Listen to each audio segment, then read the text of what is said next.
Das ist ein Stock da.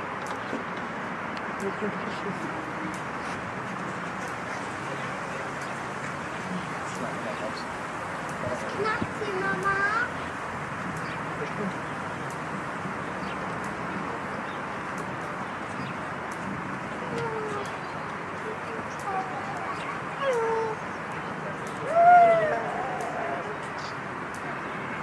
Sofort fotografiert.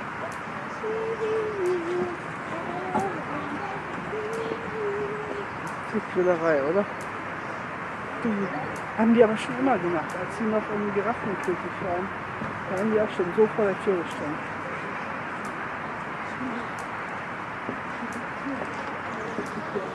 Ich muss auch an. Schalten.